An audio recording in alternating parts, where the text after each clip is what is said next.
காலையிலேருந்து திருவான்மியூரில் தளபதி விஜய் கல்வி விருது வழங்கும் விழாவில் தான் இருக்கும். இந்த நிகழ்ச்சியில் நிறைய பேர் நிறைய விஷயங்கள் பேசினாங்க. நிறைய பள்ளி மாணவர்கள் அவங்க வந்து பயங்கர உற்சாகத்தோடு இருக்காங்க. ஒரு சிலர்கிட்டலாம் கேள்விகள் கேட்கும்போது அவங்க என்ன சொன்னாங்கன்னா, நாங்கள் விஜயை பார்க்கணுங்கிறதுக்காகவே நாங்கள் படித்தோம், அதே மாதிரி வந்துட்டோம் அப்படின்லாம் சொல்லுவாங்க.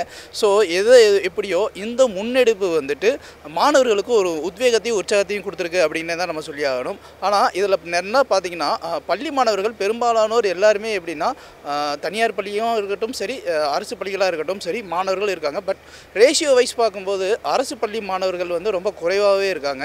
இது எப்படின்னா தொகுதி வாரியாக ஒவ்வொரு பள்ளிக்கூடத்துலேயும் முதல் 3 இடங்களை பிடித்த மாணவர்களை வந்துட்டு எடுத்து இப்போது செலக்ட் பண்ணி கொடுத்துருக்காங்க. இது வந்து முதல் முன்னெடுப்பு. ஏன்னா பாரம்பரியமாக பல அரசியல் கட்சிகள் தமிழ்நாட்டில் இருந்தும் இந்த மாதிரியான எந்த ஒரு ஊக்குவிக்கிறது செயலும் இதுவரைக்கும் செய்யவே இல்லை. ஸோ இந்த மாதிரியான ஒரு முன்னெடுப்பு விஜயின் அரசியல் வாழ்க்கைக்கு ஒரு முதற்படி வெற்றிப்படியாக தான் இருக்குது அப்படின்னு நம்ம சொல்லியே ஆகணும். இது ஒரு பக்கம் இருக்கட்டும். காலையில் அவர் பேசும்போது ஒரு முக்கியமான ஒரு விஷயத்தை பேசினார். என்ன அப்படின்னா, போதைப்பொருள் விஷயத்தை பார்க்கும்போது எனக்கே வந்து ரொம்ப பயமாக இருக்குது.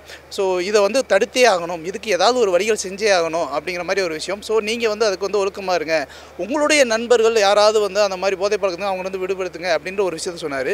இவர் கருத்து வந்து சொல்கிற விஷயம் ஒன்றா இருக்கட்டும். ஆனால் இவரே வந்து சமீபத்திய படங்கள்லாம் வந்து பார்த்தீங்கன்னா அவர் ஒரு ட்ரக் டீலராகவே நடிச்சிருக்காரு. ஸோ ட்ரக் டீலராக நடிச்சிருக்க ஒருத்தவர் எப்படி இப்படி ஒரு விஷயத்தை பேசலாம் அப்படிங்கிற நாளைக்கு கான்ட்ரவர்ஷியலாக வரதுக்கும் வாய்ப்புகளும் உண்டு. இது பெரிய அரசியல் கட்சிகள் பேசு பொருளாகவும் இதை பற்றி பேசுவாங்க அப்படிங்கிறது இருக்கும். ஆனால் இது சம்மந்தமாக மக்கள்கிட்ட கேட்கும்போது அவங்க தெளிவாக தான் இருக்காங்க. அவங்க சொல்கிறது என்ன சொல்கிறாங்க அப்படின்னா, அது வந்து ஒரு படம், இப்படியெல்லாம் இருந்துடக்கூடாது அப்படிங்கிறதுக்காக தான் ஒரு விஷயத்த சொல்கிறாங்களே தவிர இப்படியெல்லாம் இருக்கணும் அப்படின்றதுக்காக ஒன்று சொல்லவே இல்லை அப்படிங்கிறாங்க.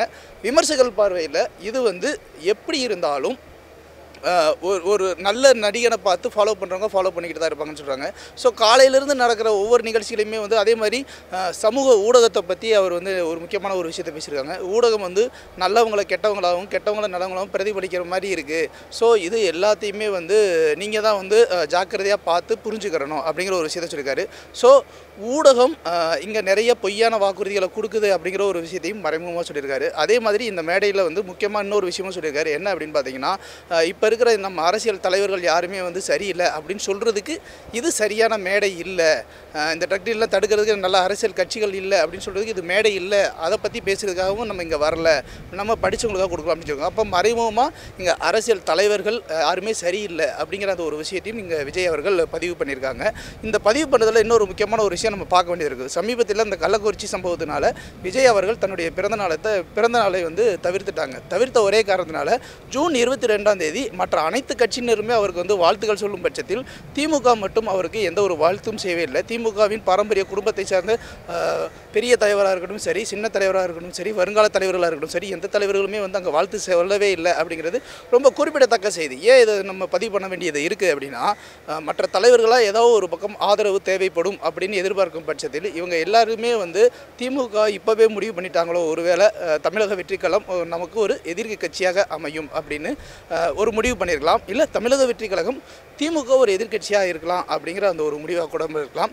இது எல்லாமே ஓவராலாக பார்க்கும்போது இது அரசியல் பாதைக்கு வந்து ஒரு முக்கிய வெற்றியாகவே இது பார்க்கப்படுகிறது. ஆனால் மாணவர்கள் மக்களுடைய பார்வையிலும் இன்னொரு பக்கம் வந்து சமூக விமர்சகர்கள் பார்வையிலும் ஒரு முக்கியமான கேள்வி முன்னெடுத்து வைக்கப்படுகிறது. விஜய் வந்து இன்றைக்கி கல்விக்கு வந்து ஒரு விருதுகள் கொடுக்குறாரு, மக்கள் மத்தியில் இவ்வளோ ஸ்டாண்டிங்கில் நிற்கிறாரு. போன தடவை வந்து 1 மணி வரையில் இருந்துச்சு, இந்த வாட்டி 2 தடவை நடக்குது. ஆனால் நிறைய பள்ளிக்கூடங்களில் விளிம்பு நிலை மக்கள் படிப்புக்கும் அந்த போக்குவரத்து கூட வசதி இல்லாமல் 10 கிலோமீட்டர் 30 கிலோமீட்டர் கூட போய் படிச்சுட்டு திருப்பி வந்து மதிப்பெண்கள் வாங்குறாங்க. அவங்களால வந்து படிப்பறிவே எட்டாத ஒரு உலகத்தில் இருந்த ஒருத்தவங்க 3 4 தலைமுறையாக 5 தலைமுறையாக காலகாலமாக படிப்பறிவே இல்லாத ஒரு மாணவன் படித்து ஒரு மதிப்பெண் வாங்குறான்னா அந்த மதிப்புக்குன்னு ஒரு மதிப்பு இருக்குது. அந்த மதிப்பையும் திரு விஜய் அவர்கள் வந்து கன்சிடர் பண்ணணும், அவங்களுக்கும் ஒரு அங்கீகாரம் கொடுக்கணும். எப்போவுமே வந்து கிராமப்புறம் விளிம்பு நிலை மக்கள்லேயோ வாழ்வாதாரத்தை ஊக்குவிக்கும் விதமாக அவங்களுக்கும் வந்து அகரம் ஃபவுண்டேஷன்ஸில் சூர்யா அவர்கள் சில விஷயங்கள் முன்னெடுத்தார்.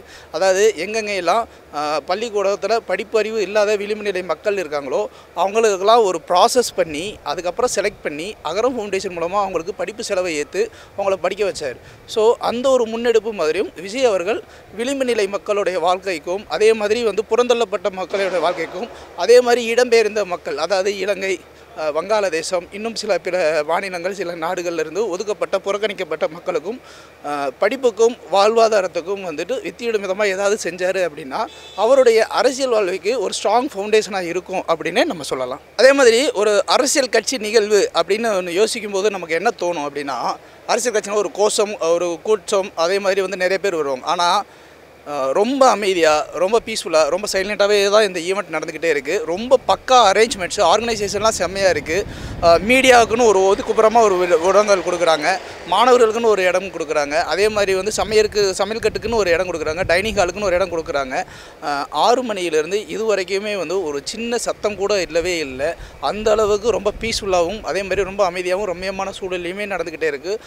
பக்கா ஆர்கனைசேஷன் உண்மையிலேயே வந்து ஒரு அரசியல் கட்சி ஒரு சிஸ்டமேட்டிக்காக ஒரு விஷயத்தை எப்படியெல்லாம் பண்ணணும் அப்படின்னு நினைக்குதோ அந்த சிஸ்டமேட்டிக் அப்ரோச் வந்து இந்த இடத்துல இருக்குது. இதில் எங்கேயுமே வந்து ரொம்ப முக்கியமாக பேசப்பட வேண்டிய விஷயம் தமிழக வெற்றி கழகம் அப்படிங்கிற அந்த ஒரு விஷயத்தை விஜய் சார்பாகவும் விஜய் சார்பில் இருக்கிற கட்சிக்காரங்களும் எங்கேயுமே இந்த இடத்துலையுமே பதிவு பண்ணலை அப்படிங்கிறது முக்கியமான ஒரு விஷயம். ஏன்னா அதில் கூட தளபதி விஜய் கல்வி விருது வழங்கும் விழான்னு தான் போட்டிருக்காங்களே தவிர தமிழக வெற்றி கழகம் சார்பா அப்படிங்கிற ஒரு விஷயத்தை பதிவு பண்ணலை. இதன் மூலமாக அவங்க மக்களுக்கும் இந்த தமிழக அரசுக்கும் பாடம் புகட்ட வர விஷயம் என்ன அப்படின்னா, எல்லா இடத்துலையுமே வந்துட்டு இது ஒரு அரசியல் நோக்கத்திற்காக அரசியல் லாபத்திற்காக பண்ணக்கூடிய ஒரு விஷயம் இல்லை. மாணவர்களுக்கும் முதல் தலைமுறை வாக்காளர்களுக்கும் அரசியல்னால் என்ன அரசியல் புரிதல்னால் என்ன அப்படிங்கிற ஒரு விஷயத்தை சொல்கிறதுக்காகத்தான் இதை புகுத்துறோம் அப்படிங்கிற ஒரு விஷயத்தையும் சொல்லியிருக்காரு. மேலும் அரசியலையும் இனிமேல் வந்து எக்ஸாம் எழுதி தான் உள்ளே வரணும் அப்படிங்கிற ஒரு விஷயத்தையும் சொல்லியிருக்காங்க. இந்நிலையில் அரசியல்வாதி உள்ளே வரணும்னா கோர்ஸ் படித்து எக்ஸாம் எழுதி பாஸ் பண்ணணும் அப்படிங்கிற ஒரு கோரிக்கையை முன்வைத்திருக்கிறார் விஜய் அவர்கள். இது அநேகமாக இன்றைக்கி பல சமூக ஊடகங்களை ஒரு பேசு பொருளாகவே ஆக்கப்படும் அப்படிங்கிறதே வந்து தவிர்க்க முடியாத ஒன்றா தான் இருக்கும்.